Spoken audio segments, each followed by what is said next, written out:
اما بعد فاعوذ باللہ من الشیطان الرجیم بسم اللہ الرحمن الرحیم۔ پیارے پیغمبر صلی اللہ علیہ وسلم غار حرا میں خلوت نشیں تھے کہ جبریل امین تشریف لائے۔ آپ نے آ کر پیارے پیغمبر صلی اللہ علیہ وسلم سے کہا اقرأ، پڑھیے۔ آپ نے فرمایا ما انا بقاری، میں پڑھنے والا نہیں ہوں، میں پڑھا ہوا نہیں۔ جبریل امین نے آپ علیہ الصلاۃ والسلام کے سینہ مبارک کو اپنی ذات سے ملایا اور اس زور سے بھینچا کہ پیارے پیغمبر صلی اللہ علیہ وسلم نے اس کے ثقل کو بہت اچھے سے محسوس فرمایا، اور یہ عمل 3 مرتبہ ہوا، اور اس 3 مرتبہ کے بھیجے جانے پر پیارے پیغمبر صلی اللہ علیہ وسلم کا ارشاد گرامی کہ اس شدت سے مجھے بھیجا کہ اس کی مشقت کی کوئی انتہا نہ رہی، پھر چھوڑ کر یہی کہا اقرأ، پڑھیے، اور یہ عمل 3 مرتبہ ہوا۔ ظاہری معنی ما انا بقاری کا وہ ہے کہ میں پڑھنے والا نہیں ہوں۔ اب یہاں سوال پیدا ہوتا ہے کہ کسی کے کہے ہوئے کو دہرانا، پڑھنا یہ مشکل کیوں ہوا؟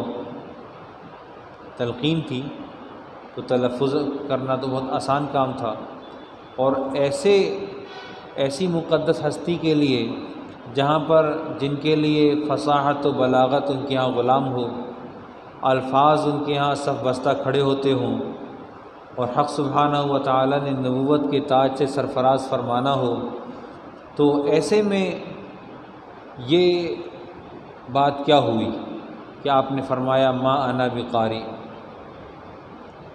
چونکہ امیت کا تقاضا یہ ہے، امی ہونا، ان پڑھ ہونا، امیت کا تقاضا تو یہ ہے کہ کتابت کو پڑھنا ناممکن ہو، لیکن ایک آدمی کو، آپ بچے کو لے لیں، بچے سے کہیں الف با تا ثا جیم ہا خا، تو بچہ بول پڑتا ہے۔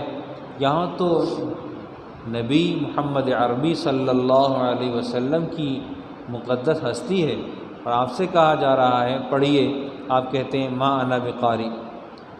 تو علماء نے اس کے کچھ جوابات دیے۔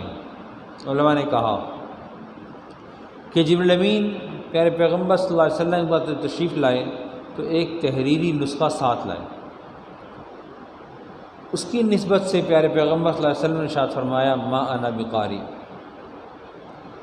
اور بعض روایات میں ایسے ہے کہ جبریل امین جب تشریف لائے تو انہوں نے نبی علیہ الصلاۃ والسلام کی خدمت اقدس میں ایک نسخہ پیش کیا جو کہ جواہرات سے مرصع تھا، اور اس کو پیش کر کے انہوں نے کہا کہ آپ کہیے اقرأ، پڑھیے۔ آپ نے فرمایا ما انا بقاری۔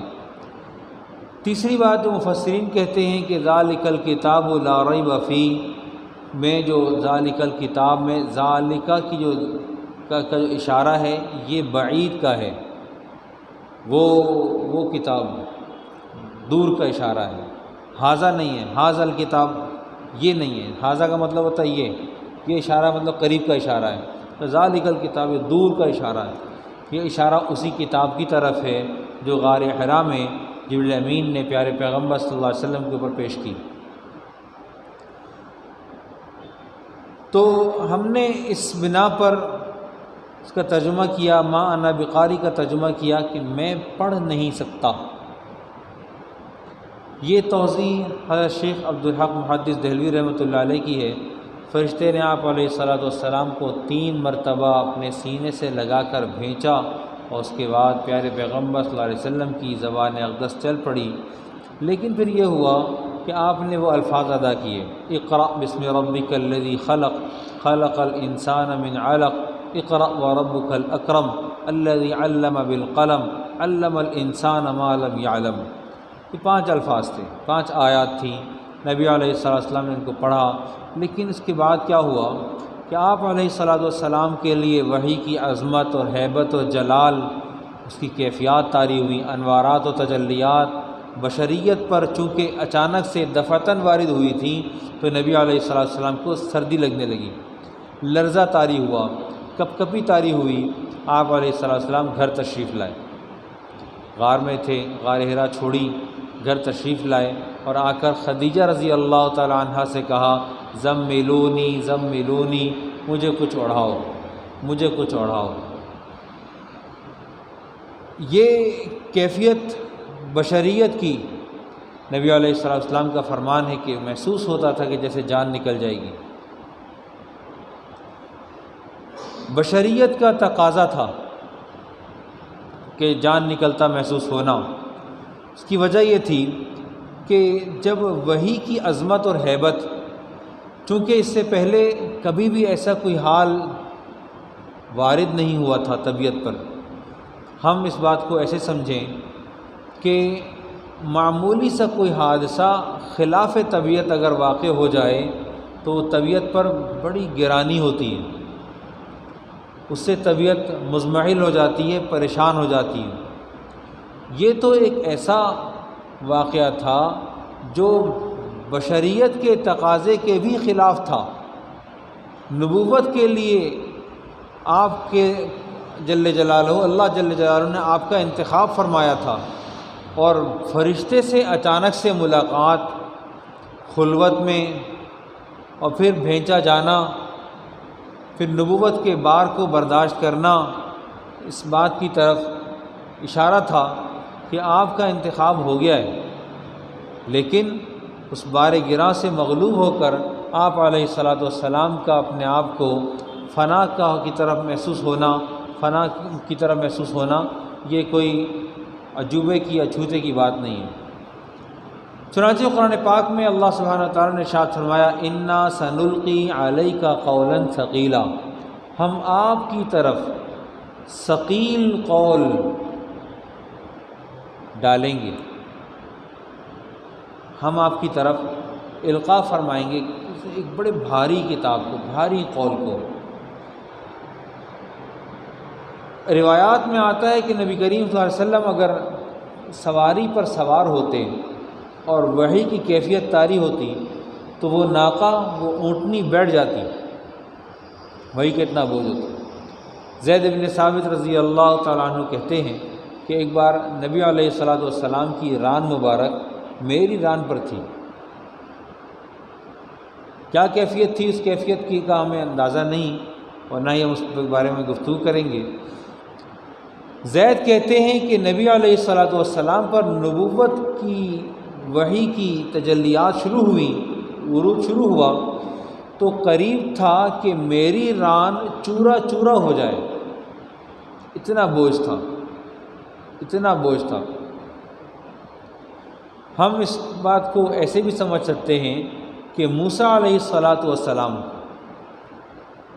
جیسے کہ نبی علیہ السلام پر ہیبت طاری ہوئی، جلال طاری ہوا، آپ کو لرزہ محسوس ہوا، کپ کپی طاری ہوئی، آپ گھبرا گئے، گھبراہٹ میں آپ گھر تشریف لائے، آپ نے آ کر کہا زملونی زملونی۔ ہم اس بات کو ایسے سمجھ لیتے ہیں کہ موسیٰ علیہ السلام کو حق سبحانہ و تعالیٰ نے روشنی دکھائی، اپنی طرف متوجہ کیا، تو انہوں نے کہا اذ رأى نارا فقال لأهلهم كثوا انی آنست نارا، میں نے آگ دیکھی، لعلی آتیکم منها بقبس او اجد علی النار ہدی، اس لے آؤں گا تمہارے لیے۔ آپ تشریف لے گئے، اللہ تعالیٰ کی ملاقات تھی، اللہ تعالیٰ نے ارشاد فرمایا اننی انا اللہ لا الہ الا انا فاعبدنی واقم الصلاۃ لذکری۔ موسیٰ علیہ السلام کو بھی حکم یہی ہوا کہ میں اللہ ہوں، میری عبادت کی جائے گی، لیکن فاعبدنی واقم الصلاۃ لذکری، نماز کو میرے ذکر کے ساتھ قائم کرو۔ ساتھ میں آپ کو دعوت و تبلیغ کا کام دیا گیا، مقابل میں فرعون کو کھڑا ہوا بتلایا، اور ساتھ میں معجزات دیے۔ معجزے میں کیا کہا؟ ہاتھ میں کیا ہے؟ قال ہی عصای، میرا عصا ہے، اتوکأ علیہا، اس پر ٹیک لگاتا ہوں، واحش بہا علی غنمی، پتے جھاڑتا ہوں اپنی بکریوں کے لیے۔ ولی فیہا معارب اخری، اور بھی کام کاج ہیں۔ قال القیہا یا موسیٰ، موسیٰ اس کو زمین پہ ڈال دو۔ فالقاہا، موسیٰ علیہ السلام نے جب اس عصا کو زمین پر ڈالا، فاذا ہی حیۃ تسعیٰ، اب یہ ایک سانپ تھا جو کہ دوڑ رہا تھا، جو کہ رینگ رہا تھا، جو بھاگ رہا تھا۔ موسیٰ علیہ السلام کو حق تعالیٰ کی ذات اقدس پر کامل یقین، حق تعالیٰ کی ذات اقدس سے ظاہری ملاقات، آپ کی آواز کا سننا، تجلیات کا ظہور و ورود خود دیکھنا، لیکن اس کے بعد آپ کیا کہہ رہے ہیں؟ آپ ڈر جاتے ہیں، آپ گھبراتے ہیں، اور اللہ سبحانہ و تعالیٰ باقاعدہ کہتے ہیں یا موسیٰ اقبل ولا تخف انک من الآمنین، موسیٰ آگے بڑھیے، ڈریے نہیں، آپ کو امن دے دیا گیا، آپ مأمون ہیں۔ قلنا لا تخف انک انت الاعلیٰ، ہم نے کہا ڈریے نہیں، آپ کی بات بلند ہوگی۔ تو یہ بات کہ موسیٰ علیہ السلام جو اژدہے کو دیکھ کے ڈرے، جبکہ اژدہے کی سابق کیفیت بھی آپ کے علم میں ہے، آپ جانتے ہیں، آپ دیکھ رہے ہیں کہ سابق جو اژدہا ہے، یہ اژدہا میرا عصا ہے، لیکن اس عصا کو تبدیل ہونے کے بعد آپ اس کی کیفیت کو محسوس کر کے اس سے ڈرے، تو یہ ڈرنا بشریت کا تقاضا تھا۔ بالکل ایسے ہی پیارے پیغمبر صلی اللہ علیہ وسلم نے جب جبریل امین سے ملاقات فرمائی، خلوت میں، اندھیرے میں پہلی ملاقات، تو آپ اس سے گھبرا گئے، اور اس کیفیت کا ظہور ہونا، آپ نے کہا زملونی زملونی، مجھے ان الفاظ میں بڑی محبت محسوس ہوتی ہے، بڑی چاہت محسوس ہوتی ہے۔ آپ تشریف لائے، آپ نے خدیجہ سے کہا مجھے کچھ اوڑھاؤ، مجھے کچھ اوڑھاؤ، اور کیا انوارات ہوں گے اور کیا برکات ہوں گی، اور خدیجہ رضی اللہ تعالی عنہ نے کیسے حوصلہ دیا ہوگا، اس کا ہم ابھی تصور نہیں کر سکتے۔ وہ ایک تنہا عورت، انہوں نے بات کو سمجھا، انہوں نے آپ کو سہارا دیا، انہوں نے آپ کو حوصلہ دیا، حالانکہ ان کے خاندان میں کہیں پیچھے کہیں پر بھی کوئی نبوت نہیں گزری۔ آپ نے بات کو سمجھا، آپ نے کمبل اڑایا، آپ کو چادر اڑائی، آپ کو اپنی آغوش میں لیا، آپ کو سہارا دیا، آپ سے کہا آپ تو انک لتصل الرحم، آپ تو صلہ رحمی کرتے ہیں، اللہ آپ کو ضائع نہیں کرے گا۔ یہ اس عورت کا عقیدہ ہے جو کہ ابھی نبوت سے سرفراز ہونے والے کا استقبال کر رہی ہے۔ نبی علیہ السلام کی صحبت کا فیض تھا۔ آپ 25 سال کے تھے جب نکاح ہوا، نبوت ملی تو آپ 40 سال کے تھے۔ 15 سال کے عرصے میں خدیجہ رضی اللہ تعالی عنہا کو جو نبوت کے ملنے سے پہلے کے وقت میں صحبت یافتہ تھی، اس کا فیض آپ نے اٹھایا، تو آپ نے کیا کہا؟ انک لتصل الرحم، آپ تو صلہ رحمی کرنے والے ہیں، آپ کا تو مزاج ہی کچھ اور ہے۔ آپ بات کو سمجھیں، آپ ٹھہریں، آپ دیکھیں کیا ہو رہا ہے، ہم اس بات کا تصور نہیں کر سکتے۔